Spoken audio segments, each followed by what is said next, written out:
Okay, so we are back to our Chaitanya Charitamrita discussion. We have only one topic remaining in our Vrindavan series, which is Govardhan. And once Sri Chaitanya Mahaprabhu visits Govardhan, we will visit Govardhan in little more detail at that time. So I thought, with lot of Krishna, now let's go to Mahaprabhu. ओम अज्ञानतिमिरन्धस्य ज्ञानञ्जनशलाकया चक्षुरुन्मिलितं येन तस्मै श्रीगुरुवे नमः। श्रीचैतन्यमनोभीष्टं स्थापितं येन भूतले स्वयं रूप कदा मह्यं ददाति स्वपदान्तिकं। वन्देऽहं श्रीगुरु श्रीयुतापदकमलं श्रीगुरुं वैष्णवंश। श्रीरूपं साग्रजातं सहगण रघुनाथान्वितं तं सजीवं साद्वैतं सावधूतं परिजनसहितं कृष्णचैतन्यदेवं श्रीराधाकृष्णपादान् सहगण ललिता श्रीविशाखान्वितं च हे कृष्णा करुणा सिंधु दीनबंधु जगतपते गोपेश गोपिका कांता राधा कांता नमस्तुते। तप्त कांचन गौरांगी राधे वृंदावनेश्वरी वृषभानुसुते देवी प्रणमामि हरिप्रिये। वंशकल्पतरुभ्यश्च कृपा सिंधुभ्य एव च पतितानां पावनेभ्यो वैष्णवेभ्यो नमो नमः। जय श्री कृष्ण चैतन्य प्रभु नित्यानंद श्री अद्वैत गदाधर श्रीवासादि गौर भक्तवृंदा। हरे कृष्ण कृष्ण कृष्ण हरे हरे, हरे राम राम राम हरे हरे। मुखं करोति वाचालं पंगुं लङ्घयते गिरिं यत्कृपातमहं वन्दे श्रीगुरुं दीनतारिणं परमानन्दमाधवं Sri Chaitanya ईश्वरम्।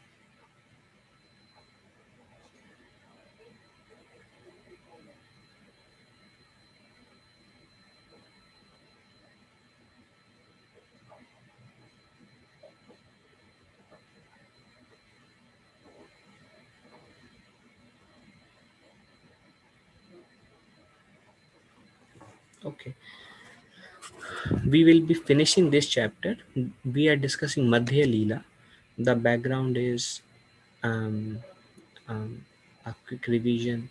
Sri Chaitanya Mahaprabhu took sannyas, then Nitai tricked Lord Chaitanya and he brought him to the house of Advaita Acharya. Then we discussed in detail about activities at the house of Advaita Acharya. They had Sankirtan, um, um, Chandrasekhar went and he invited all the devotees from Navadvip. Sachi Mata came and all other devotees, Murari Gupta came.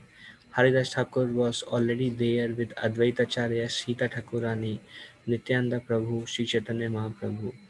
Um, and then um, many days Sachi Mata every day cooked for Lord Chaitanya. Lord Chaitanya Mahaprabhu repented even that how can I leave such a mother, but I have already taken sannyas. I don't know why I did that, but now I'm already sannyasi. If uh, um, if I leave my sannyas ashram, uh, what will what will people say about it? What should I do? I don't know. And Sachimata said, no, you already have taken sannyas. I cannot accept any um, um, blaspheme about you, like mother's love. So Sri Chaitanya Mahaprabhu would always consult devotees before doing anything. Although the Supreme Lord, he came in the mood of a devotee. So he asked devotees, what should I do and where should I stay? Although he had the intense desire to go to Vrindavan, Sachimata requested him, if he stays in Puri, I will keep in constant touch with him. So Mahaprabhu agreed and lot of evening sankirtans with deep meditations. And then Mahaprabhu wanted to leave. Advaita Acharya started crying and he requested him to please stay few more days. And Mahaprabhu stayed few more days. Then he wanted to leave. Again Advaita Acharya started to cry.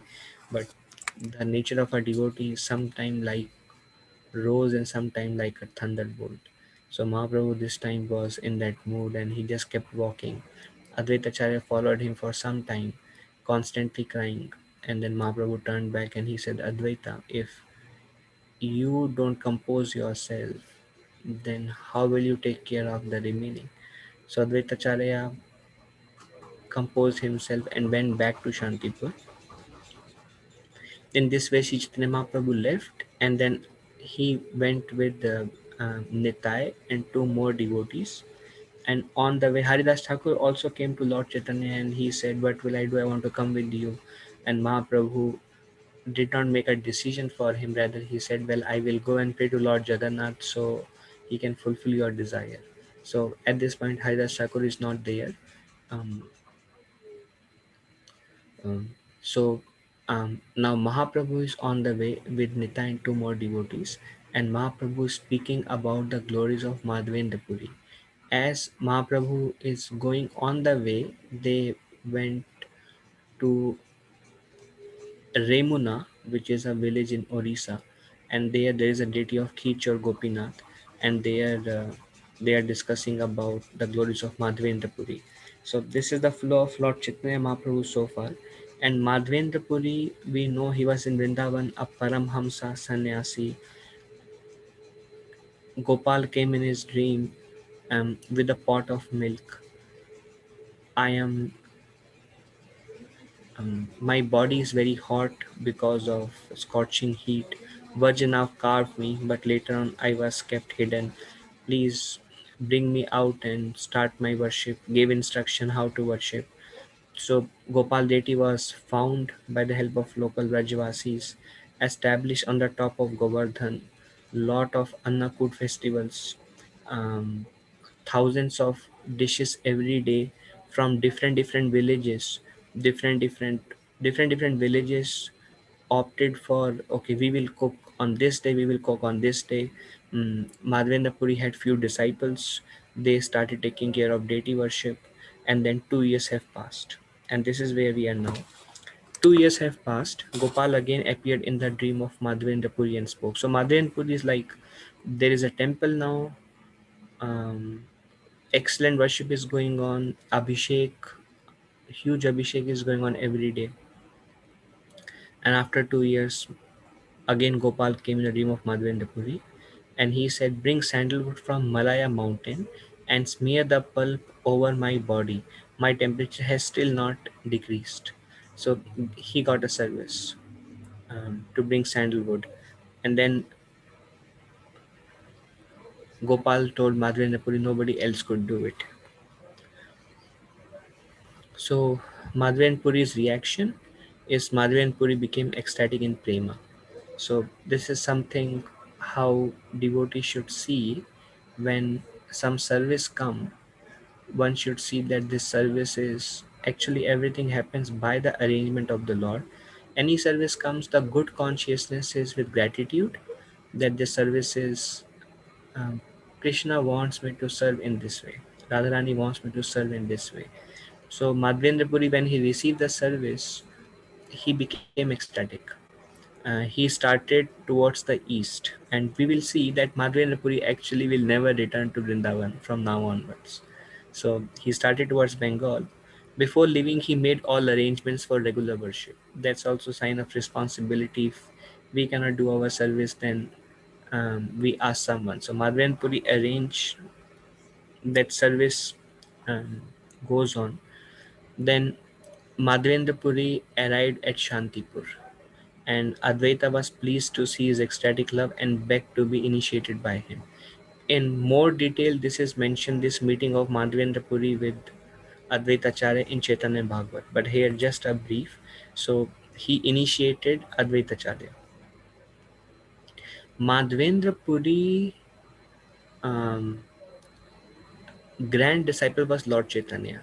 So that's why Advaitacharya was on a level of his spiritual master, because um, um, Advaitacharya was disciple of Madhavendra Puri. So that's why Mahaprabhu will have such respect. So Madhavendra Puri visited Gopinath Mandir in Remuna.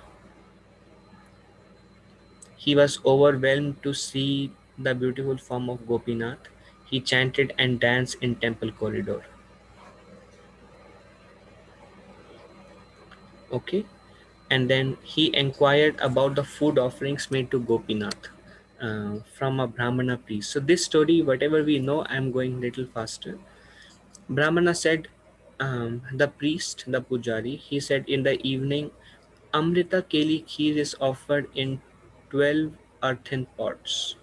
It's the speciality of Gopinath and is offered nowhere else. Okay. A Ichhaya Laja Pan Vishnu Smaran Kaila Hena Kale Bhoga Sari Arati Bajila. Um, so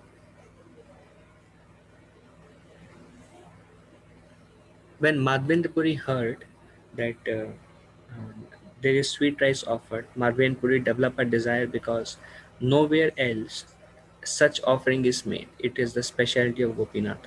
So naturally, when we have now, there is Ishtadev. There is Ishtadev.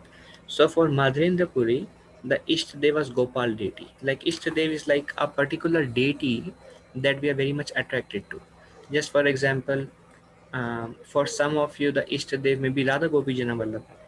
For some, it may be, if you have home deities, then those deities may be the Ishtadev. Ishtadev means you see, wherever you see like if our Ishtadev, it takes time to develop an Ishtadev, but if our Ishtadev means you develop strong attachment towards that deity and you are always conscious of that deity, although they are one and the same, yet you see your Ishtadev in all the deities. For example, if you are very much attracted to Radha Gopijana Vallabha, you go and see Radha Shyam Sundar Vrindavan, and in Radha Shyam Sundar you will see Radha Gopijana Vallabha. Or wherever you go, Radha Gopijana Vallabha will be in your mind. Or any temple you go, you will see them there.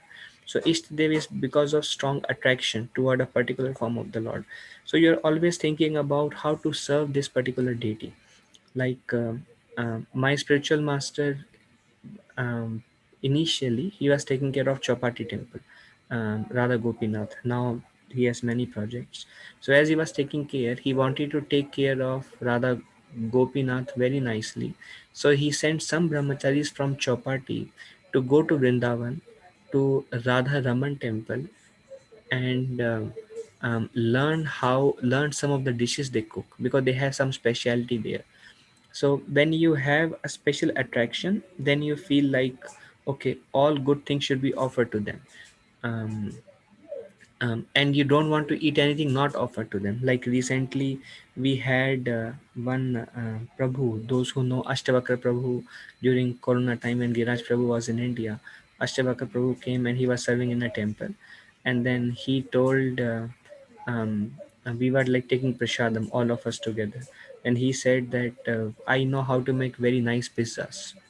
And then I said, "Oh, that's wonderful. But we cannot offer that to Radha Gopijana Vallabha because it contains yeast." Then he said, "Yeah, it contains yeast. We cannot offer, but I can make for all the devotees." And then other devotees were said, "Well, if it doesn't cannot be offered to Radha Gopijana Vallabha, how can we eat? How can we eat? I mean, we can offer to Jagannath. It's possible, but then because there is some kind of, okay, when Gopijana Vallabh and Radharani didn't accept it, it doesn't go to the altar, then we feel bad honoring it. I mean, how can we eat if it is not offered? So when there is any form or any attraction towards the Lord, then you first thought that comes is, well, are they pleased? Are they getting good food? Are they happy? And then once we think in that direction, that's conducive for devotional life. So Madhvendrapuri, his Ishtadev was Gopal deity, because it's been 2 years he's serving him, and Gopal personally came to him. So there's a reciprocation, and he was taking care of that temple, and on his order only he's here. So when Kheer was offered, the first thought that comes to is like, um, if this is the best Kheer and the speciality, I want it to be offered to Gopal. So in that thought, he wanted to taste it.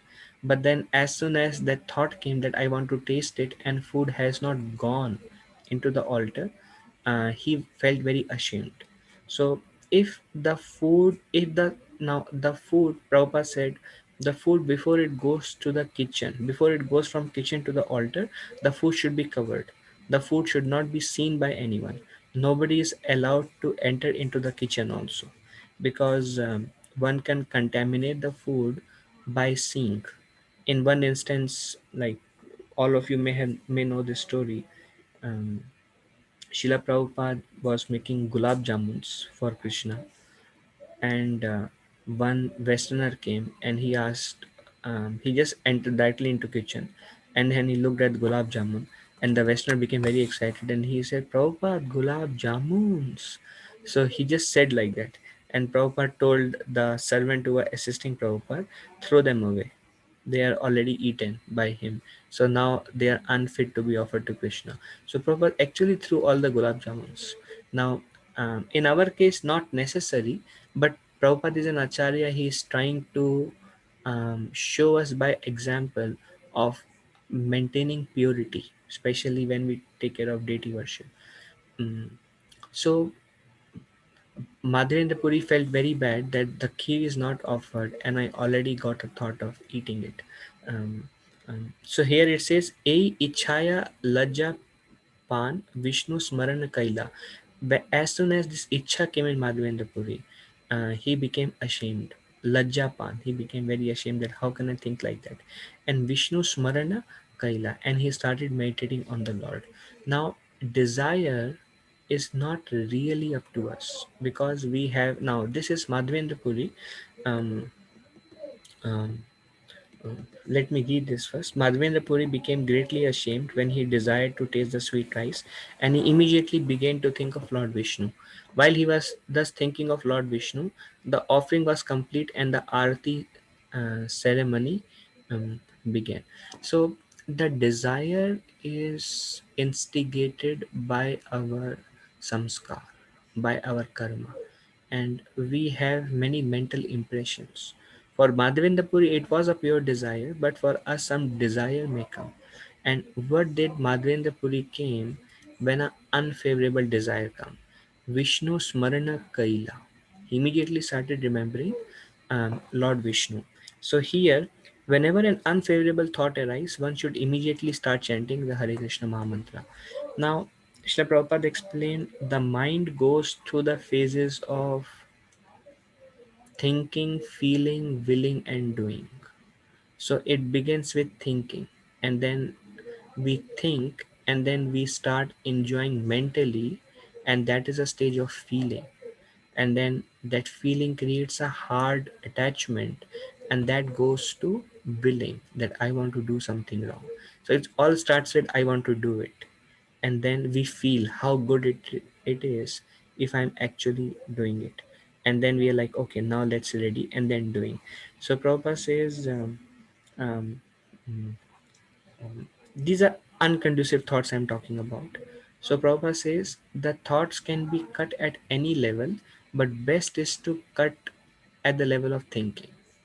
um, Krishna says in Bhagavad Gita, today only I was reading, um,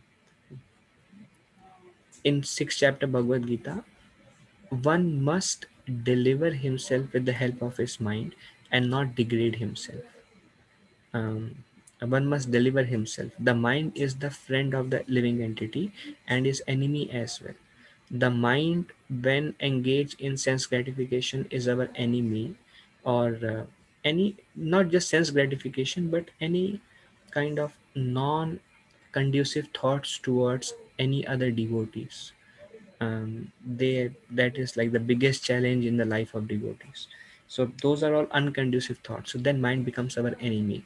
But the same mind, when it is absorbed in Krishna, um, the mind becomes our best friend. In fact, mind absorbed in Krishna is a cause of, we become pure devotees if the mind is always absorbed. And the mind, if it is not absorbed, then those desires give rise to next birth. So mind is the key. Krishna says in Bhagavad Gita, mind carries the aroma. So as we walk in our life, we develop newer and newer attachments that were not there before, and we create new impressions, and they start haunting us, and this is like an ongoing cycle. So mind has to be controlled. And how do we do that? A thought comes. This devotee is like this. Any single thought, immediately the mind should start chanting Hare Krishna. One thing we should never do is speak about it. Speak about it. Like, I went to visit one family, and the husband was saying that he was kind of finding fault with Lord Chaitanya, and he was finding fault with Krishna's Kaviraj Goswami. And he said, well, I think about it, and I don't know how it is right, and I discussed it with my wife that I don't believe in these things. So I told him, never discuss these things with your wife. Your purpose is to encourage her in Krishna consciousness, not to create doubts in her. So anything that negative thoughts comes about a devotee, about the Lord, about anyone, seal your mouth and don't speak anything. Just let it be in your mind. And but you can reveal to devotees whom you feel kind of comfortable with, and ask them how to overcome these thoughts. That we should do. Otherwise, those thoughts will never come out of it. But anytime any negative thought comes, the nature of the mind is, mind will bring negative thoughts. It can be as simple as you are there in front of the Lord, and you may start kind of thinking something about him unconducive, or Either it can be these, Lord and his devotees, or it can be any form of sense gratification. So whatever thought comes, mind is, by nature is a chanchal, like a child. It will go anywhere at any point of time. So how we deal with it is, immediately for Madhavendra Puri, it's remembering Vishnu Smaran Kaila. For us, it will be like start chanting the holy names of Krishna. If you do that, within 2 or 3 minutes, you will overcome it. And that training is absolutely required. आरती देखिया पूरी कैला नमस्कार बाहिरे आइला करे किचु na kahila ar. After the arati was finished, Madhavendra Puri offered his obeisances to the deity and then left the temple. He did not say anything more to anyone. So he was feeling ashamed. He waited till the arati ceremony is over. So this is, you will see a culture in Vedic culture, when the Lord is worshipped, then unless we have some other service, which is a different situation, but when the Lord is worshipped and we are kind of waiting till the Lord worship is complete, it's just like being more personal. Like one time, this is very striking. One time, Yugal Kishore Prabhu was mentioning that temple temple president Vrindavan Prabhu in New Vrindavan, he was telling that as soon as the Lord gives darshan, demons run away. Demons run away. In other words, the feeling is like, oh, altar is opening. So I don't want to be there because altar is opening. So run away from here. So the moment it is 2 minutes before the altar opens, the demons run away. So very striking, means um, um, Krishna centered. Krishna centered. Now if we have service, if we have some, you know something that has to be done, then naturally you go, and the Lord knows, and the Lord is okay with it. um, but at the same time, if it is just, if we have time but we purposefully avoid seeing the Lord, then not very recommended. So although Madhavendra Puri wanted to run away because he was feeling ashamed and he was not able to stand, um, he wanted to leave, but because offering is done, so after offering, next thing is arati. So he waited till arati is performed. So arati is like glorifying the Lord, just like if I start glorifying one devotee among all of you and other devotees leave, so that's a sign. That's a sign that, we are not interested. That's a sign of kind of, envy in a way. If I'm glorifying one of you and others of them leave, so that's what arati is like. um, we are glorifying the Lord. So if possible, if Krishna is in the center, then even if no one is there, then you sing alone, even if no one is there. Because what's the goal? Is the goal that, okay, I want to please Radha Gopi Jana Vallabha, or if Prabhupada Kirtan is playing on, that's all right. That's time, place, circumstances. But Bhavagdai Janardana, Lord is sitting in the heart. But just to save 15-20 minutes, and we don't have anything urgent to do, um, glorify the Lord in one way. So he waited. He After the arati was finished, then Madhavendra Puri offered his obeisances to the deity and left the temple. He did not say anything more to anyone. Aya chitta vritti puri virakta udas aya chitta paila khana nahe upavas. um, aya okay. um, Aya chitta vritti means avoiding begging. So Madhavendra Puri avoided begging. Virakta udas. Virakta means unattached, and udas means indifferent. We hear this word udas, indifferent, even by Bhaktivinoda Thakur in chanting. He says one of the reasons chanting may go down is when we are indifferent to chanting. Indifferent means we are chanting but we are not eager to chant. We are indifferent. Okay, somehow or other I'll do it. I have I have to do 16, I will do it. So then the taste will not come. So the other Rupa Goswami says six things favorable to bhakti. He says one is patience. Sometimes you become impatient why this is happening. One is patience, and he says another is enthusiasm. If we don't have fake enthusiasm, another is, he says, determination. Another is, he says, avoid bad association. Another, he says, is satovritti, following the footsteps of great soul, satovritti. How Madhvendrapuri has performed devotional service, let me follow him. How Srila Prabhupada has taught us. How my spiritual master is practicing Krishna consciousness. How much he is trying to spread Krishna consciousness all over the world. So this is called satovritti. And the last is tat tat, um, um, um, basically engaging 24 hours in Krishna service. So always thinking, okay, this is my free time. How can I serve Krishna now? How can I serve Krishna now? How can I serve Krishna now? So these are the six things even follows. Always try to become Krishna conscious no matter how we feel. Always try to become Krishna conscious. Do what great souls have done. Whether we feel what great souls felt, it doesn't matter. But do what great souls have done. Always engage in Krishna service.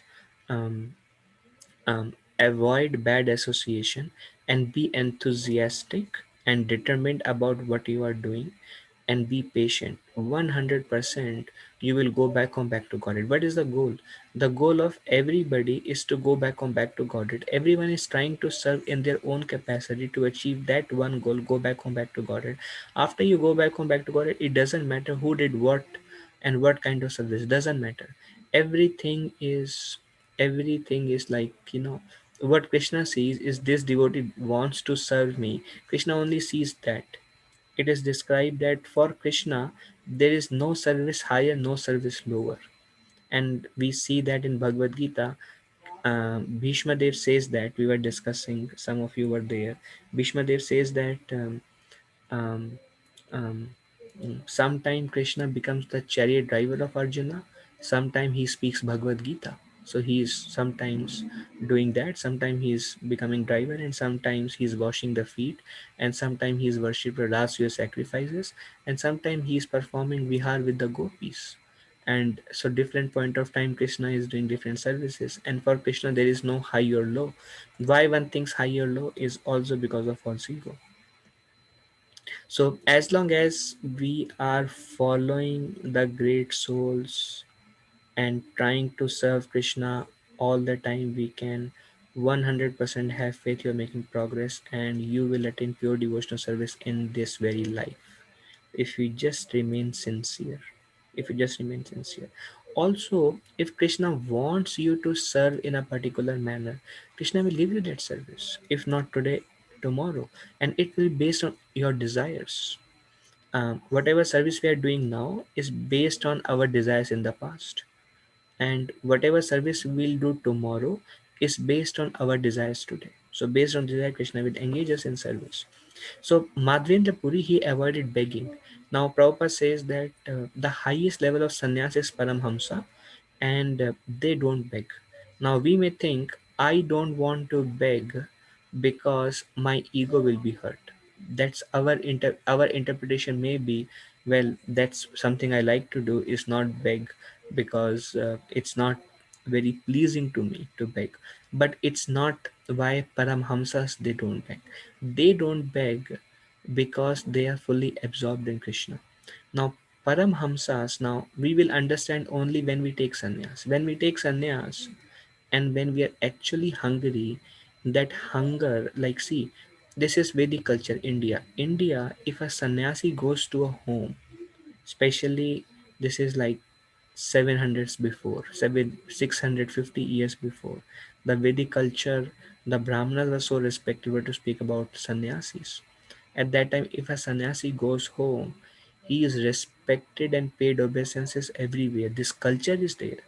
For that reason, Sri Chaitanya Mahaprabhu, who came almost 100 years after Madhavendra Puri, he took sannyas because everybody will bow down to him and he will give them love of God.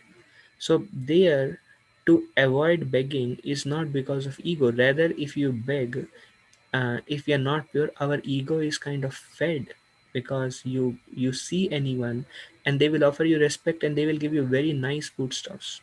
So um, for a stature of sannyasi where Madhvendrapuri is, like Srila Prabhupada said, my Guru Maharaj also says that we see the situation based on our lenses. If we wear red color glasses, we see everything red. Green color glasses, we see everything green. So Madhvendrapuri for him, like for a sannyasi who is hungry, not begging is a severe austerity. But hunger is also described as a contamination. So when one is fully absorbed in Krishna day and night, then one kind of the need for um, hunger and thirst goes away. So let's read this. Um, so Madhvendra Puri was unattached and indifferent to eating, and bodily needs. He didn't care about the bodily needs. And virakti means complete detachment. So that's why ayachitta vritti means he would not beg. He would not beg.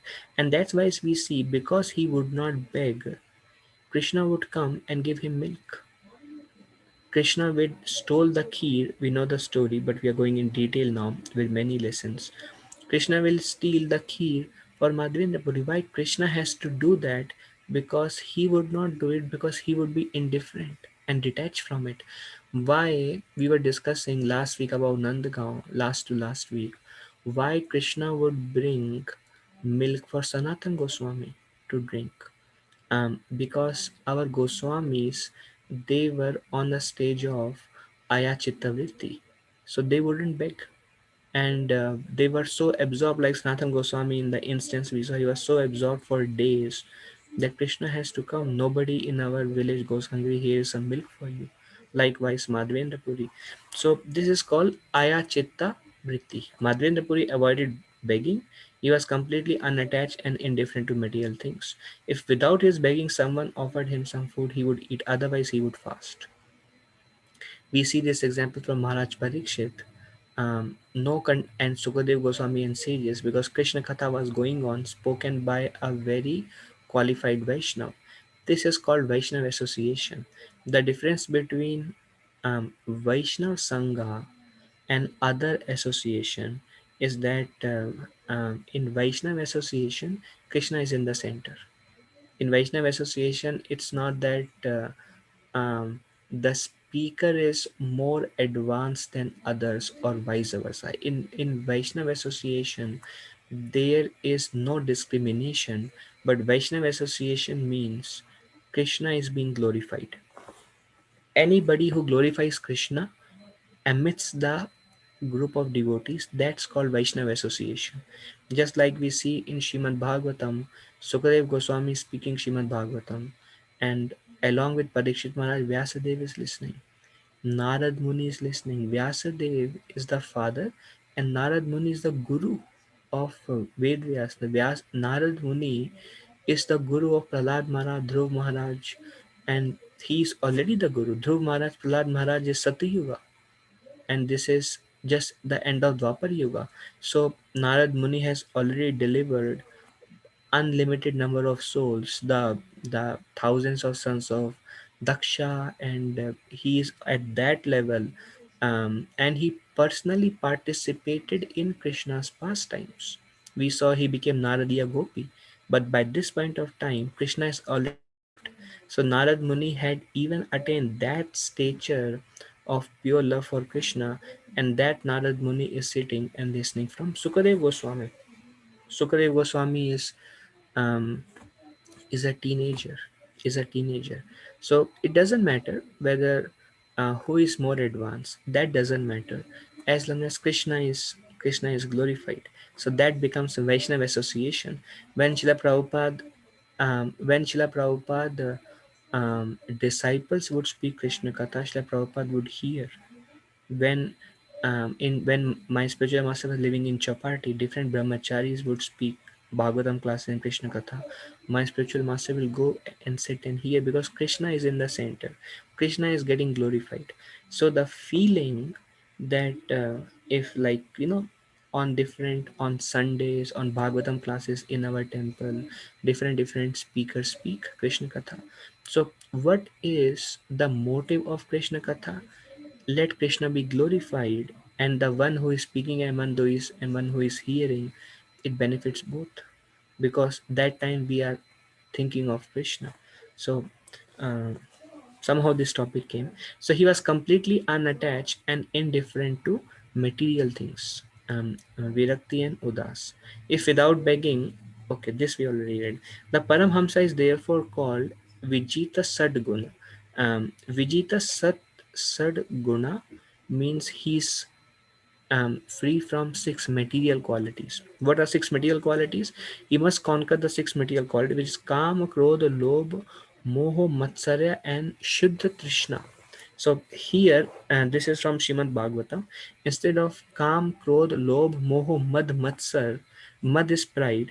Instead of that, Shrimad Bhagavatam explains at another place, Kam, Krodh, Lobh, Moho, Matsar, and Shuddha Trishna does not consider pride there, but instead considers Shuddha Trishna is hunger and thirst. So these are called material qualities.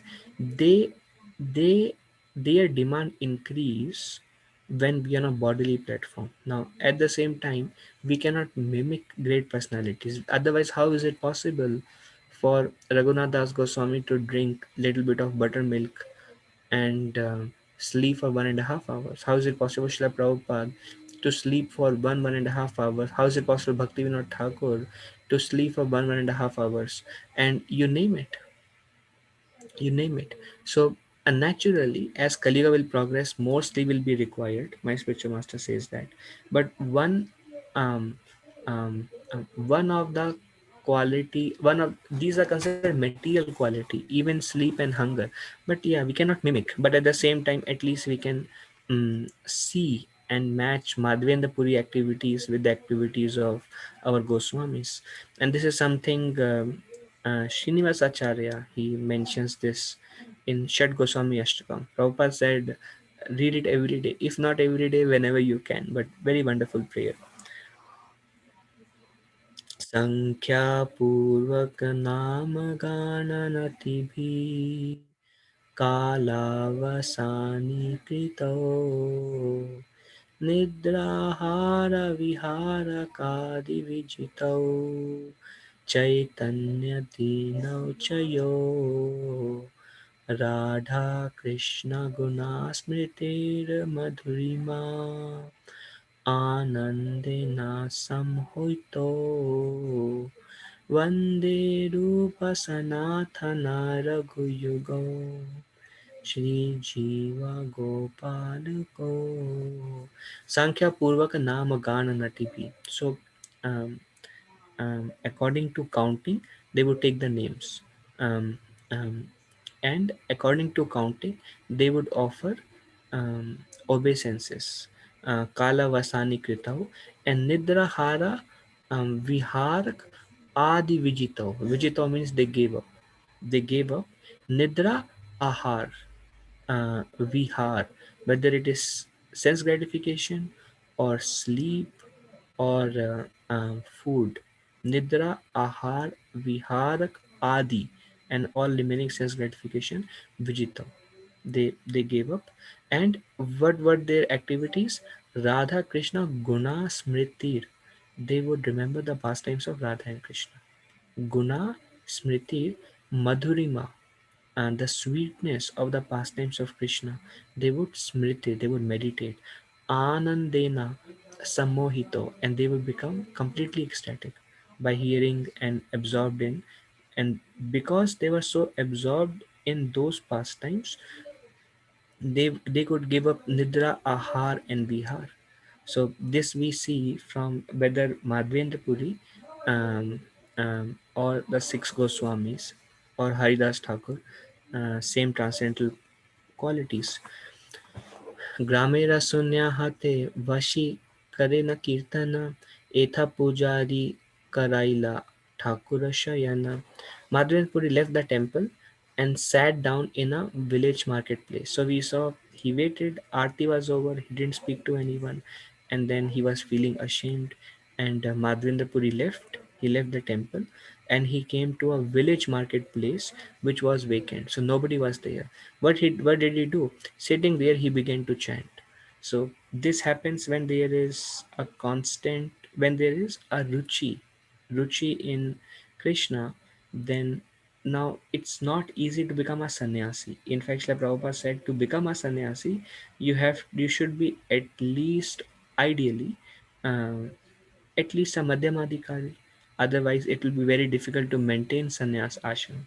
So sannyasi means one of the thing we will see today is they don't have any companions and completely absorbed in Krishna.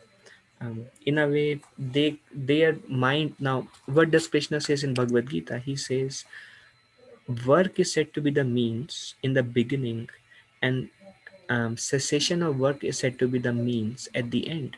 So in the beginning, one has to work very hard for Krishna. Sixth chapter Bhagavad Gita, Krishna says, because the mind is not trained, and empty mind is devil's workshop. Prabhupada says. So what does devil's workshop means?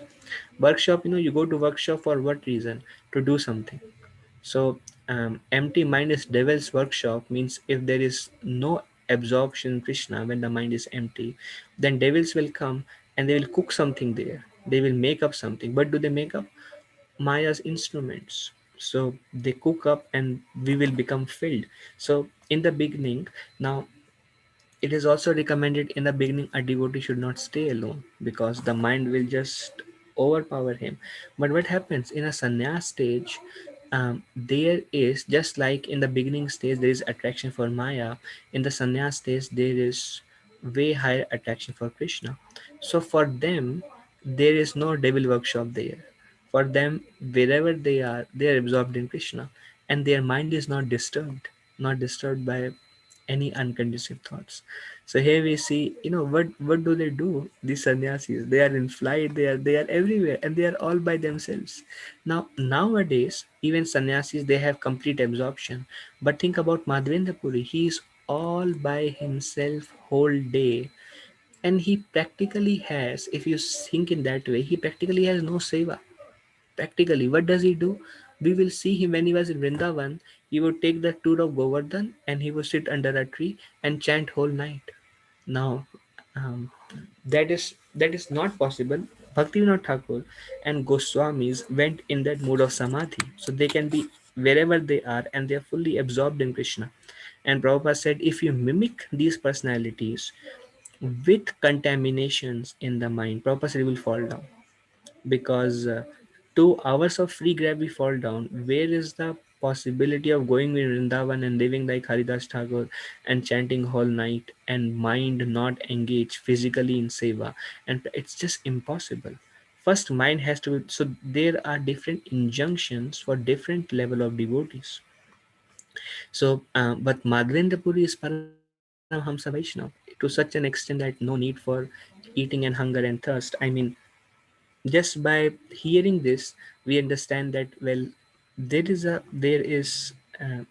a possibility at least. So he sat down on a village marketplace which was vacant and he began to chant. In the meantime, the temple priest laid the deity down to rest, and there a brahmana, he just put the Gopinath onto the rest. His interest in chanting the Mahamantra was as acute. Now, something from Prabhupada. His interest in chanting Mahamantra, Madhvendra Puri, he would chant Mahamantra. And he gave the same Mahamantra to Ishwar Puri, and Ishwar Puri gave it to um, Sri Chaitanya Mahaprabhu. His interest in chanting the Mahamantra was as acute as if he were an aspiring transcendentalist rather than a Paramhamsa. Um, This means that even in the Paramhamsa stage, one cannot give up chanting. For example, Haridas Thakur and Goswamis. So one should not think that that we chant Hare Krishna Mahamantra very sincerely so we can be purified.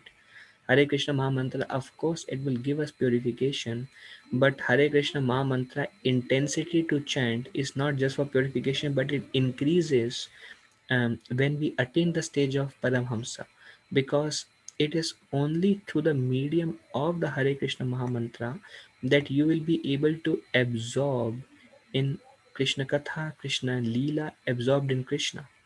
So, like these Goswamis, while they are chanting, they are getting deep live meditation, as if Srila Prabhupada says in one of the purport in Srimad Bhagavatam that a devotee at the Paramhamsa stage, he may be chanting, but he physically goes to the spiritual world, render service there, and come back. And goes and come back after rendering service. So Hare Krishna Mahamantra is always the means. When devotee asked like Prabhupada, what is the goal of chanting Hare Krishna? Prabhupada said, the goal of chanting Hare Krishna is to chant Hare Krishna. And here Prabhupada explains how to understand that. So we see from the example of MadhavendraPuri and others that they are at a Paramhamsa stage, but any free time they would just put their hands in the beat bags and they would start chanting. So because that becomes a necessity, like you in especially in this age of Kali, you become Krishna conscious through the medium of chanting. Without chanting, if you just think of maybe Krishna's qualities, Krishna form, now think about it. Those who have experience of seeing Krishna's form in their chanting, you close your eyes and you think of Krishna form, and then you see how long can you think. Within a minute or two, your mind will drift away. But if you are chanting the holy name and if you are absorbed in chanting, with the chanting, you meditate on Krishna's form. For 2 hours, you can meditate on the form. It is not possible by silent meditation. Likewise, Krishna's qualities, Krishna's pastimes. You don't chant and you remember Krishna's pastimes. Within 2 minutes, you will think the entire pastime and you will end the pastime. But if you're actually chanting, you can actually meditate on very deep pastimes of Krishna with lot of details, and that becomes Manasa Puja also. So, chanting is the means to enter first the hearing the name, then meditating on the form, then the qualities and the pastimes of the Lord. But without chanting, this is not possible. And we see that from example of Haridas Thakur, the Goswamis, continuous chanting. Krishna says, Satatam Kirtiyantam. Then Srila Prabhupada says something very wonderful. Prabhupada says, although this is something maybe little different from what we have heard, but Prabhupada explains why. So Prabhupada says, although 9 processes of devotional service appears distinct, so hearing is different from chanting, chanting is different from deity worship, deity worship is different from remembering the Lord, remembering the Lord is different from Padasevanam, which is different from acting as Sakha or complete surrender. So 9 processes of devotional service appear distinct. Although 9 processes of devotional service appears distinct, when one is situated on the absolute platform, he can see that they are identical. For instance, hearing is as good as chanting, and remembering is as good as chanting or hearing. Similarly, engaging in deity worship is as good as chanting, hearing, or remembering. On an absolute platform, when we are actually becoming Krishna conscious, there is no distinction between them. But on a conditioned platform, that's why scripture says, Rupa Goswami also mentions from absolute platform, any one processes you do, you will attain perfection. You hold any one of the 9 processes. But Sri Chaitanya Mahaprabhu also explained that for a conditioned state, the best is engage in hearing and chanting, because if you're not hearing and chanting, you cannot now those who are doing deity worship, whether you have deities, one family have deities, others have pictures, you do arati, you do deity worship, those who are doing deity worship, you have experienced possibly, if the chanting is not good, you cannot absorb deeply in deity worship. I have seen that if my chanting is not good particular day, if that day I do arti, I cannot connect myself while doing arti. But if the chanting is normal, then if I do arti, then I relish the arti. So chanting is the basis for other devotional service. Likewise, smaranam. We cannot do smaranam. We cannot do act as sakya. We cannot do complete surrender. The moment chanting is not good, there is no question of complete surrender, because the mind is so disturbed. And we cannot connect to Krishna. If we can't connect to Krishna, how can we do to Atmanivedanam? In fact, even when chanting is not good, we cannot hear properly. Even when we are hearing, our mind will be distracted. But when our chanting is good, you hear for 5 minutes Krishna Katha and you feel so nourished because the chanting is good. That's why chanting is kind of, like the wave on which all other nine forms of devotional service flow. But that's not the case. That's why Chaitanya Mahaprabhu said Shravanam and Kirtanam is most important, because Shravanam is the beginning and Krishna Katha is the means. Uh, but among that also chanting is most important, Sri Chaitanya Mahaprabhu says, because without chanting, none of the other eight forms of devotional service can be relished or can be performed with absorption. So chanting is the means. But if you're on absolute platform and if you have complete absorption in Krishna, then whether you are dressing the Lord or doing arati or hearing, you are constantly Krishna conscious. So then there is, at that stage there is no difference between the nine forms of devotional service. Why? It's just devotional service. If you see Bhagavad Gita, Bhagavad Gita Krishna does not really distinguish between how you render devotional service. Bhagavad Gita says devotional service. You see chapter 14, three modes of material nature. At the end of chapter 14, Krishna says, um, um, Ananya Bhakti, Mayam Etam Taranti te. If you perform Mam Chaiva Bicharena Bhakti Yogena Sevate, Sa Guna Samati Taitan, Brahma Bhuyaya Kalpate, Sa Guna Samati Taitan, you go beyond the three modes. If you perform, so always devotional service, because on absolute platform, any devotional service absorption Krishna, but among them, chanting is the most important. Now, so as MadhavendraPuri was chanting, feeling ashamed in a vacant marketplace, that's also because a devotee, kind of his natural tendency is he avoid crowd. So he went weekend marketplace and he was just absorbed in chanting. They go under a tree and chant, so they engage devotional service. At the same time, for the sake of preaching, you go under a tree where a lot of people are there and you chant there, but there you are doing two purpose, your own sadhana and your preaching. In fact, Haridas Thakur says that will be even more effective. Haridas Thakur says, Indradumna Maharaj says that chanting by oneself is perfect. Chanting in association of devotees is more perfect, and chanting in association of non-devotees is most perfect. Those who have not experienced, you go for Sankirtan, even you feel low in your Krishna consciousness and you chant amidst non-devotees, you will see you can go much more deeper. Then you chant in association of devotees, you can go deeper than when you chant at home by yourself. I mean, assuming that based on the advancement of devotees also. So then again, Gopinath came in the dream of the Brahmana this time. Um, Utaha pujari kara dwara vimochana shira eka rakhiyachi sannyasi karana. So Gopinath again came to Pujari and he said, Utho, Utho, oh Pujari, get up, get up. Kara dwara vimochana, and open the temple, temple gate. Shira eka rakhiyachi. Rakhi. I have kept one pot of shira. Shira is sweet rice. I have kept one pot of shira rice. Sannyasi karana. For that sannyasi. So please get up, go to the temple hall, uh, go to the temple altar, and behind you will see I have kept one pot of sweet rice. Lord feels indebted and is always looking for an opportunity to serve his devotees. This is how the loving relationship between Krishna and his devotees. I mean, Madhavendra Puri there is feeling bad, and Krishna becomes Krishna becomes obligated.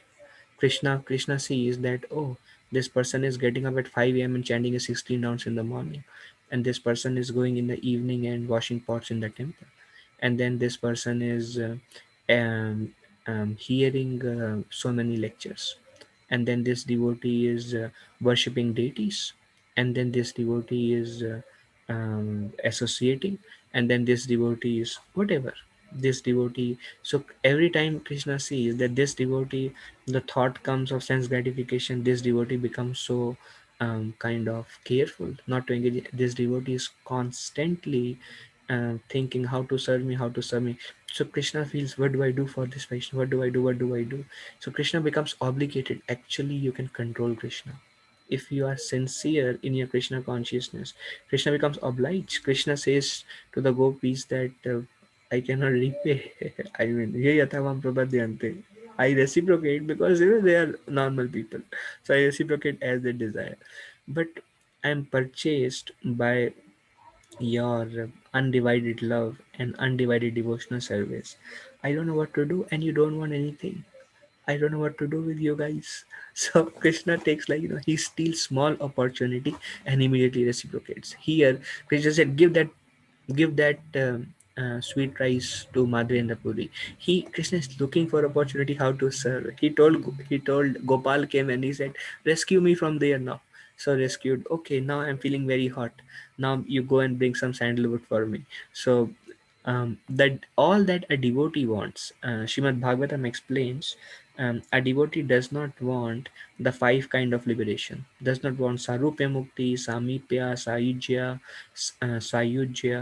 shashti, and shaloka. A devotee does not want to be on the same planet, having the same bodily features, having the same opulence, um, um, or becoming an associate of the Lord. But to speak about Sayujya Mukti, a devotee does not want anything. What does a devotee want? This comes in the pastime of um, um, um, Vratrasura. There, Lord Narayan says himself to Indra, when Indra was very afraid that Vratrasura will kill us, and then Narayan appeared to him, and Narayan says that a devotee wants anything other than rendering devotional service to me. He doesn't want anything else. So when a devotee only want to render service, Krishna's indebtedness increases. Just like if somebody does something good to you, and then if you do something good for them, then it becomes neutralized. But if somebody is doing something good to you, and then you don't want anything from them, even if they try to serve you, you're only trying to serve them. So that indebtedness increases and increases and increases. And then that's the situation. Krishna looks for an opportunity. So the moment Krishna saw a mild desire, no, he wanted to taste the sweet rice. Yeah. So Krishna is like, what do I do with this? So Krishna says, well, with the gopis, I cannot reciprocate. Let the glories of your love be your glorification. Let my reciprocation to you is, gopis are considered the best among all the devotees, Vrajavadhus. And this is the highest form of worship. Narad Muni says, worship of the gopis is the highest form of worship. Mahaprabhu also says. Um, um, so Krishna is looking for that opportunity.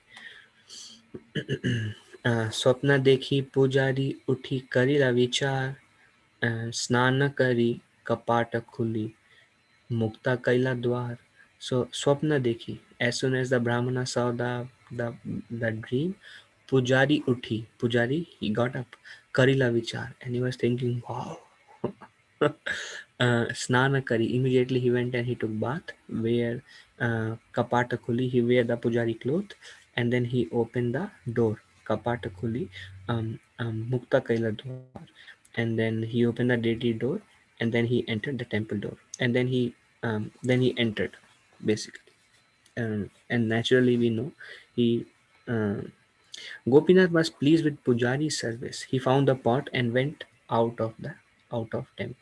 So why Krishna reciprocated with that particular Pujari?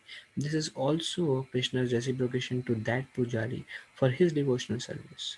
So Krishna's gratitude for Madhavendra Puri, and then Krishna gratitude for that Pujari. Now when Krishna reciprocates or engages anyone in service, it's like everybody who is involved um, um, are confidential servants of the Lord.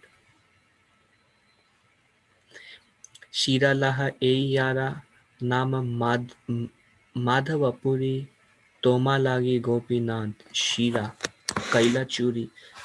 Shira laha yara nam Madhavapuri. So he took the sweet rice, and he was calling out, Madhavapuri, Madhavapuri, who are you, Madhav? So um, Gopinath told him to the sannyasi MadhavendraPuri, "You give him the sweet rice. I have stolen for him." So he was a brahmana, he was a priest, and he was going. So as you see in a picture, there is kind of marketplace and everything was empty, nobody was around, so he was going down alone. Madhavapuri, he was calling out, "Yara na Madhavapuri, toma lagi Gopinath Shira Kaila Chori." For you, Gopinath, Kaila Chori, he has stolen. For you, he has stolen the sweet rice. Then what happened? Now, somebody may say, Srila Prabhupada mentions in the purport that actually theft is considered a immoral activity. People who steal, they are condemned, but that is not the case with when Krishna steals, Krishna is glorified. Now we are thinking Krishna is stealing, and we are like, wow, Krishna stole for Madhavendra Puri, and he gave so much mercy. So none of Krishna's activities are immoral, rather a source of great transcendental bliss. Whether it's stealing, killing, or dancing with the gopis in the midnight, anything Krishna does, it is glorified. But a moral values does not apply to Krishna. Krishna is called Makhan Chor, butter thief, and then he stole here the sweet rice also. So he stole many things, and then he stole the clothes of the gopis, and then he ordered he killed so many demons and devotees. So these are all source of great transcendental bliss. When we kill somebody, imagine if we kill somebody, even if they are bad persons, if we kill somebody, how do we feel? But when Krishna killed the demons, comes other, he's like glorified. When he stole, he's glorified and dance with the gopis in the midnight, who were, I mean, they came out from their home, left their own husband and children, and Krishna came, and Krishna, and by thinking on that, you will derive great devotional ecstasy, great transcendental bliss. Um, so Krishna is never moral. Um, um, um, Dharma to sakshat bhagavad pranita. So what is dharma? Dharma is whatever Krishna does is dharma. Anything Krishna does is transcendental. Krishna is absolute. None of his activities. But we cannot mimic Krishna. So Srila Prabhupada at one point of time he said that your love should be towards Krishna and your conduct should be like Lord Rama. Maryada Purushottam. So you live like Lord Ram, but your love should be towards Krishna. Our our life cannot be like Krishna. Prabhupada said, if you want to live like Krishna, first live Govardhan Hill, and then you can live like Krishna. So, um, is stealing bad? Not necessary. Now, when it comes, um, Krishna is not bound by mundane, material, moral conducts. They are all useless because the purpose of all this conduct is to please Krishna. The purpose of Varnashram is to please Krishna. So one should use his common sense. Prabhupada says something here, who find fault with Krishna. Prabhupada says one should use his common sense and consider that if simply by chanting Krishna's holy name one is purified, how can the person Krishna be immoral? So we have immoral qualities, and by chanting Krishna's name, we become purified from all immoral qualities. Then by chanting Krishna's name, we become purified. How can Krishna be immoral? Just think about it. So some theme Prabhupada brought here for those ashraddhavan people who find does not have faith in Krishna's pastimes. Hearing this invitation, Madhavendra Puri came out and identified himself. So this Brahman was, is there somebody called Madhavendra Puri? Somebody called Madhavendra Puri. So Madhavendra Puri was chanting peacefully. So he came out alone, one person. So he came out thinking who is calling him. The priest then delivered the pot of sweet rice and offered his obeisances, falling flat before him. Um, um, Kiba Vipra Kiba Nyasi Shudra Kene Nai A Krishna Tattva Veta Sei Guru Hai. So Srila Prabhupada explains in the purport that a Vaishnava is greater than a Brahmana.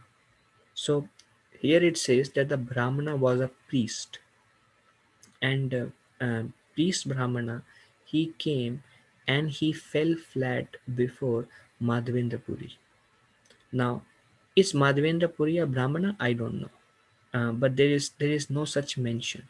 So he came and Brahmana fell flat before Madhavendrapuri because Krishna stole sweet rice for Madhavendrapuri. So Madhavendrapuri has devotion, and that's what matters. So Chaitanya Mahaprabhu says, Kiba Vipra, Kiba Nyasi, Shudra Kenenai. Whether one is a Shudra, Vipra, or Nyasi. Like we hear, Na ham Vipro, Nacha Narapati, Na Pivaishya, Na Shudro, Na ham Varni, Nacha Grihapati, Na Vanisto Yatirva. Kintu Prodhyam Nikhila Paramananda Purna Amritapthir Gopir Bhartur Padakamalaya Dasa Dasa Anudasaha. So there we see that we are not a Vipra, means Brahmana. Narapati means the king. Narapati, like the leader of all the Naras. Naham Vipro, Nacha Narapati, Napi Vaishya, Na Shudro. Naham Vaishya, Napi Shudro. ना हम वर्णी नाचा गृहपति ना हम वर्णी ब्रह्मचारी नाचा गृहपति गृहस्था ना हम वर्णी नाचा गृहपति ना वनिष्ठो is vanaprastha na ham varni nacha grihapati na vanisto yatir means sannyasi. I'm not a brahmachari, I'm not a grihastha, vanaprastha sannyas. So Mahaprabhu says, Kiba Vipra, Kiba Nyasi, Sudra Kenenai. Who cares? Who is a Shudra, who is a Kshatriya, who is a Vaishya, who is a Brahmana? Say Krishna Tattva Veta, say Guru Hai. So who is a Guru? One who knows Krishna Tattva. He is a Guru. So say, ye, so a Vaishnava is over a Brahmana. And here we see that Brahmana is falling flat before a Vaishnava. Before Now this Brahmana is serving the Lord, so he is also a Vaishnava. But Prabhupada took this opportunity to glorify Vaishnavas because his spiritual Saraswati Thakur fought for it because so much opposition um, on these subject matters. So he is a guru. He is a guru who knows Krishna Tattva. Sri Madhavendra Puri at once became absorbed in ecstatic love for Krishna. As soon as he heard Gopinath stole kheer for me, so he became absorbed in ecstatic love for Krishna. Seeing the symptoms, the priest was struck with wonder. So Madhavendra Puri is like, Paramhamsa. So he exhibited all the Asta Sattvic Vikar, these symptoms of he is standing on end and tears coming from his eyes and um, all other ecstatic symptoms. So the priest was struck with wonder. Something similar happened when Chaitanya Mahaprabhu went and he saw Jagannath. We will see that. We probably next week, we will see Lord Chaitanya in Puri. Next week will be the story of Sakshi Gopal and different lessons from that. Nitai and Mahaprabhu, they discuss about Sakshi Gopal also. And then we go to Puri. These are the uh, what they were discussing on the way. This also shows that when devotees are traveling together, they are not discussing about any other subject matter. What are they doing? Just like some of you are going to New Vrindavan or some of you are traveling to some place, what do you talk on the way? So here we see from the example of Sri Chaitanya Mahaprabhu and Nityananda Prabhu, they are glorifying Madhavendra Puri. So when we are going, we may glorify maybe say Srila Prabhupada or maybe our spiritual master or maybe some other Vaishnavas and bring out kind of their qualities. So glorify other devotees, especially when we glorify other devotees. Um, um, Not one of us traveling, but just to glorify other devotees. It's very nourishing to the heart, and we see that they are glorifying Krishna's gratitude for his devotees, how devotee reciprocate, and the Sakshi Gopal story, so how Krishna protects his devotees. Everything, this is called Vaishnava Sangha, is you glorify Krishna and his devotees. So the priest was struck with wonder. I mean, so far he know that Krishna stole, but then when he witnessed the devotion of Madhavendra Puri, then now we know our devotion. Like some of you can relate. We know where we stand in our Krishna consciousness, and then when we see, say, hear a kirtan of a spiritual master, or when we see um, or hear about the devotion of another devotee, then we feel very small. We feel like, oh, where they are and what are their meditations and what their thoughts, um, and how Krishna conscious they are. And then we think where we are, then we feel like, oh, I should just drink some water and die. Like I'm nowhere in my Krishna consciousness. So it's actually very nourishing. That deepens our desire. So Brahmana, he just now, it's one thing to hear about a devotee, like just one thing to hear the name and that he is a great soul. But it's another thing when you actually hear about his qualities and his devotional services, and what all and how all he's doing, that brings like another level of exposure. So Brahmana was struck with wonder when he actually witnessed the pure association of Madhvendrapuri. He could understand why Krishna has become so much obliged to him. Then he's like, now I can understand that. But at the same time, he was very sincere, so Krishna came in his dream and he was the instrument to get the sweet rice. Therefore, something very important, therefore, along with the reading of Vedic literature, Swadhyaya, one must engage in devotional service of the deity. Vedeshu durlabham adurlabham atma bhaktau govindamadi purusham tamaham bhajami. Together, these will enhance the devotee's transcendental understanding of devotional service. Shavanadi Shuddha Chitta Korohoyodoy. So there Prabhupada says that two things are required. One is one must read the Vedic literature, but just reading is not sufficient. One must read, Prabhupada says, and one must engage in deity worship. Both should happen. And then Prabhupada quotes this from Brahma Samhita. He says, Vedeshu Durlabham. By studying the scriptures, Vedeshu Durlabham, it becomes very difficult to understand Krishna. Vedeshu Durlabham Adurlabham Atma Bhakta.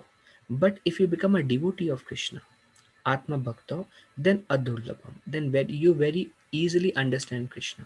So just by studying, Prabhupada says, we cannot become Krishna conscious. Vedeshu Durlabham Adurlabham Atma Bhakta. So Prabhupada says he's bringing this point of there should be some form of deity worship.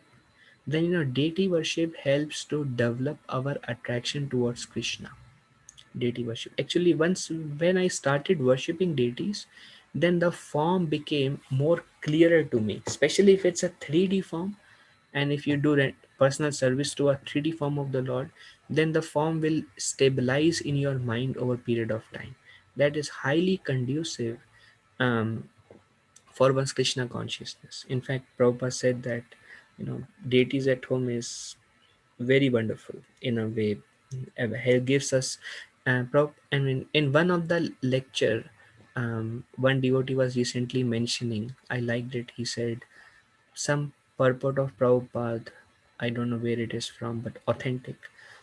The duty of a grahasthashram throughout the day, then get up, mangal arati, dress, and then do your work, and then later on cook for their lordship, putting the lordship to rest.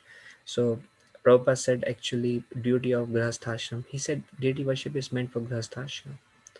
Uh, so that's how, because grahasthashram means there will be lot of activities which are non-devotional, and if you don't have deities, then it becomes difficult to center all those activities towards Krishna. But when there is deities, and if by their mercy they become your Ishtadev and you become absorbed in them, you look at them day and night, you keep them in a central location, not in a remote corner. And you look at them day and night, and mentally you offer them many, many obeisances, and constantly you take shelter of them because you are seeing them day and night. So that overall increases our own Krishna consciousness. So Prabhupada said reading of the scriptures and worship of the deity. Together, these will enhance the devotee's transcendental understanding of devotional service. They will help us enhance our Krishna consciousness. Shravan Adi Shuddha Cheti Karo Yodhoy. Shravan Adi. So you hear and you chant and remaining. Shravan Adi Shuddha Chitte. By this absorption of this devotional service, the heart will be purified. Shuddha chitte koroyodoy, and love of Krishna will udoy. It will emanate from us. Patra prat, pat, patra प्रक्षालना करी खंडा खंडा कैला बाहिरवा से बांधी से ठिकारी राखीला patra prakshalana kari khanda khanda kaila. So after this Brahmana left, he paid his obeisances. So Madhvendrapuri ate the sweet rice, and what he did, he took the pot and he broke it into many pieces. Khanda khanda kaila. So he broke into many pieces. Then bahir vase, vase is cloth. Bahir vase means outer cloth. The sannyasis have a outer cloth around them. It's also called the begging cloth. So like you see, they have a uttari. So this is bahir vase, bandi sei thikari rakhila. So he kept them in his chadar, in his outer cloth, and tie a knot. So he saved because this pot was personally stolen by Gopinath for Madhvendrapuri. So this is the gratitude of Madhvendrapuri. Um, Pratidina eka khani karina bhakshana खाइले प्रेमावेश है अद्भुता का था ना प्रतिदिन एक खानी. He would take one piece प्रतिदिन, every day he would take one piece karena bhakshana, and he would eat it.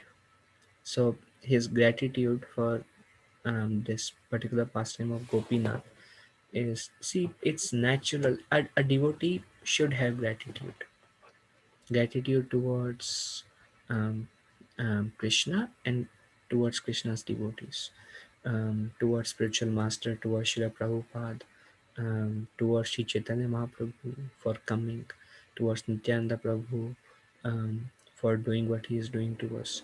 So gratitude towards Radha Gopijana Vallabha for descending, toward Nitai Padpavan Gaur Hari for engaging us in seva. So gratitude is very important, very important. Gratitude, my spiritual master says, gratitude does not give bhakti, gratitude is bhakti. So we see that gratitude exhibiting in Madhvendra Puri, that he would take um, piece by piece, and Pratidin he would eat that. I mean, he is beyond like um, six contaminations of material nature. Um, um, each day Madhvendra Puri would eat one piece of that earthen pot, and after eating it would immediately be overwhelmed with ecstasy. These are Adbhut Katha. These are wonderful stories. Um, Then pratishtha is detestable to a devotee. A devotee does not want pratishtha or fame. Thakura mora shira dila loka sabasuni dine loka bhida habe mora pratishtha jani. Thakura mora shira dila. Gopinath, he is also called Thakurji. If you go to Vrindavan, some people call Krishna as Thakurji. So Thakur mora shila dil. He gave me shila, shira, sweet rice. Loka sabasuni. Everybody will hear. This is already downtime, Mangal Arati time. People will get up, and Gopinath told, Loka Sabasuni, they will hear. Dina Loka Bhida, Dina Loka Bhida Habe Mora Pratishtha Jani. And then they would glorify me. They would know me as, as somebody important. So, um, um, um, Loka Bhid, Bhid matlab lot of people will come to know about me. So, having broken the pot and bound the pieces in his cloth, Madhvendra Puri began to think, the Lord has given me a pot of sweet rice, and when the people hear of this tomorrow morning, there will be great crowds. So, everybody will come to me.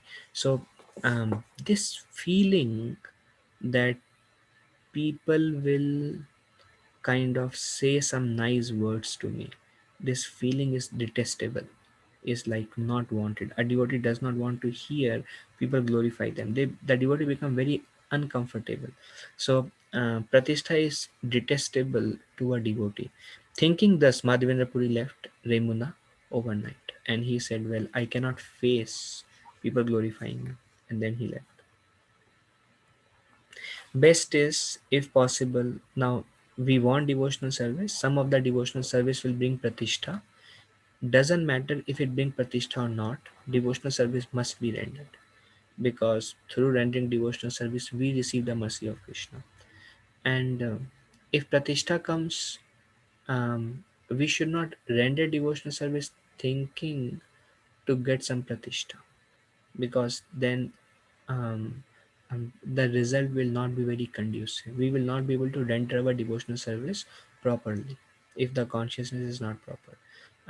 But at the same time, one should continue one service. There may be difference, like different. Sometime we may want pratishtha. When Krishna sees we want pratishtha, then Krishna will make our devotional service go very kind of bad, and then we will be like, we will be kind of mentally criticized. I mean, not criticized, but people will think, no, it's not so great. So that pratishtha will go away, because Krishna sees that this devotee want pratishtha. Krishna will arrange such a situation that pratishtha for that devotee will go away.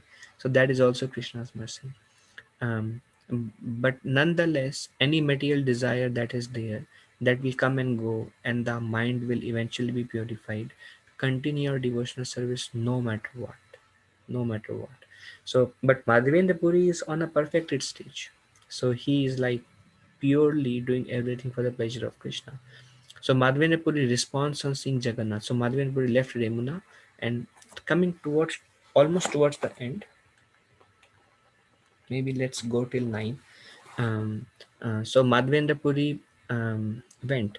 Prema vese uthe pade, hase nache gaye, Jagannatha darshane, Mahasukha paye. So Madhavendra Puri love for Krishna is he saw Jagannath, and prema vesh uthe, out of love he would stand up, pade, lie down, hase nache gaye, Jagannatha darshana, Mahasukha paye. So he would become greatly blissful. He started dancing, he started singing, he started laughing. He would fell down, he would get up. So that's how his response on seeing Jagannath. Um, and Pratishtha follows devotees. Like if a devotee wants Pratishtha, then Krishna humbles them. But if a devotee is humbly rendering devotional service without Pratishtha, just he want to please Krishna, then then Krishna glorifies them. Um, Madhavpuri Shripad आइला लोके हाइला ख्याति सब लोके आशी तांडा करे बहु भक्ति. So Madhavendra Puri Shripad Aila, everybody knew Krishna arranges in such a way. Everybody knew, and they are like, Shripad Madhavendra Puri has come to Jagannath Puri. Shripad Madhavendra Puri has come to Jagannath Puri. Loke Haila Khyati. Everybody became aware of his glories. Sabaloka Asitanda Kare Bahu Bhakti. Therefore, crowd of people came and offered him all sort of respect and devotion. So they were offering bhakti, bahu bhakti, offering lot of respectful obeisances in devotion to Madhavendra Puri. And Madhavendra Puri, it is described, Madhavendra Puri was thinking, I can't stand here, let me leave Jagannath Puri immediately. Everyone is glorifying me here. But then Madhavendra Puri was stuck by service because he needs sandalwood and camphor. So he was stuck there. So Pratishtha follows devotees. Um, just like um, um, um, um, Vaishnav qualities attracts Krishna. So when we act with humility, without any desire for pratishtha, um, um, with purity of mind, not desiring material desires, with um, and other Vaishnava qualities, with tolerance and you name it, then Krishna becomes very attractive to us. See, when we meet a humble personality, we like humble personality. Likewise, when a humble personality serves Krishna, he becomes dear to Krishna. But when we meet a very proud personality, because Krishna is a personality just like we are, so um, when someone follows Vaishnava qualities, because they become dear to Krishna, they become dear to us also. So that's why spiritual master Guru Puja we sing Ebejas Kushuk Tribhuvana Jasha. Jasha means Yasha. Yasha means fame. Name of Krishna's mother is Jashoda, or you can either say Yasa or you can say Jasa. It's one and the same thing. So either you say Jashoda or you say Yashoda. So because she will give fame to her child and to Vrindavan and everybody. So Yashoda. So Ebe Jash Gushuk Tribhuvana. Tribhuvana means Bhuvana, means all the lokas. Bhuvana. Tribhuvana. All the three lokas, spiritual master is glorified. Why he is glorified in all the lokas? Because he does not want glories. So pratishtha, if you run for pratishtha, pratishtha is another example. Pratishtha is like a shadow. You run behind it, you never get it. In fact, you will be humbled. But if you don't look for pratishtha, then you're actually glorified. That's why you see the glories of pure devotees like different Guru Maharaj and Srila Prabhupada. How much fame they have. Why they have so much fame? Because they don't want fame, because they are not rendering devotional service for fame. They're not worshipping the deities, they are not giving classes, they are not building the projects, building the temples, or the farm communities, or they are not doing anything to become glorified. But they are doing, like Prabhupada says, I am here because my Guru Maharaj ordered me to be here. I'm just trying to follow the instruction of my Guru Maharaj. So when things are done with that purity, then Krishna will glorify you. But then when we do activities thinking that I want others to know how glorious I am, so when we want pratishtha, then Krishna will humble us. If not today, tomorrow. So there will be sinusoidal curve of our devotional service. One day we want pratishtha, we may get some pratishtha, another we are humbled. And then we still want pratishtha, we'll get some pratishtha, and then we are still humbled. So this sinusoidal wave goes. And our devotional service cannot become constant because our devotional service is not pure. Is not pure. But if we can somehow come out of it, that it's simply going to create disturbance in my own Krishna consciousness, desire for pratishtha. Let me do it to please Krishna. Then pratishtha will follow you also. Just like another example, a mother has two children. One child is always asking the mother, chocolate. Mother said, no, your teeth will go bad. Please, chocolate. Every day the baby is crying for chocolate. Once in a while you will give him chocolate with a disinterest. But another child, he says, I don't want chocolate because chocolate is not good for me. Then after the child never wants chocolate, then mother says, no, once in a while it's okay. You can take chocolate maybe once in a while. Every day is not good. Once in a while is okay. The child says, no, no, mom, this chocolate, I don't want chocolate. It's not good for me. So mother would like to give the child a chocolate or biscuit or something who doesn't want it. But if the person is always hankering for it, mother will give him once in a while, other times mother will not give. But to other, mother is always eager to give.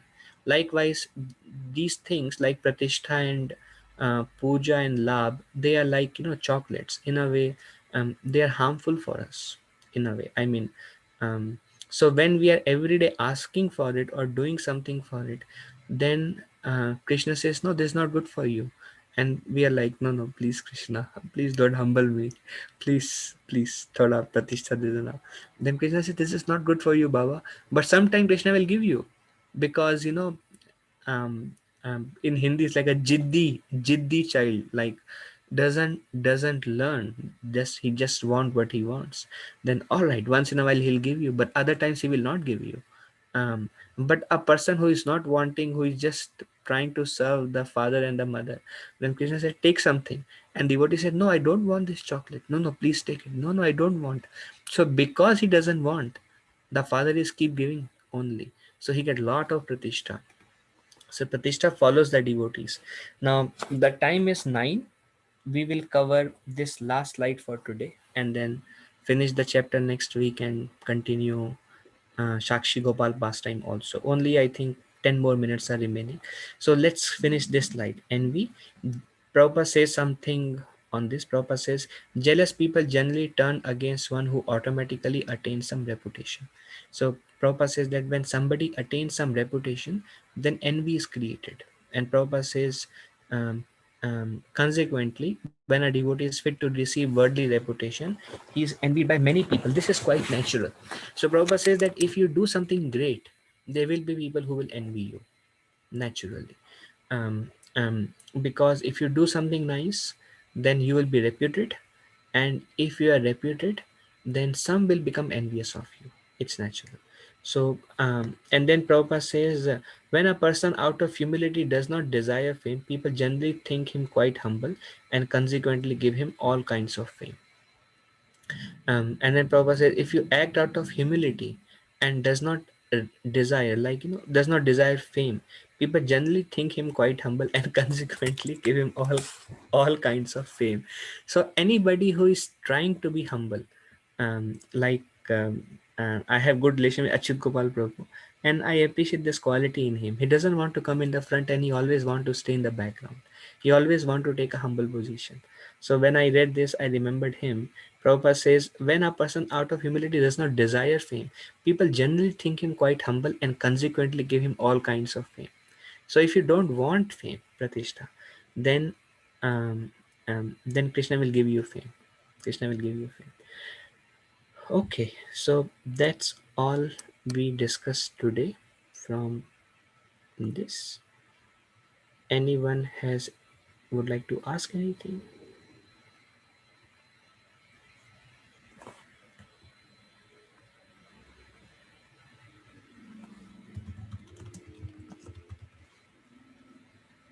Okay, very wonderful. Thank you very much. We will end here. Vancha kalpa tarubhyascha kripa sindhuvya eva cha Yeah. पतितानां पावनेभ्यो वैष्णवेभ्यो नमो नमः. अनंत कोटि वैष्णव वृंद की जय. Yes. Srila Prabhupada. Hi. दंडवत प्रणाम. Thank you very much. Hare Krishna. Thank you. Hare Hare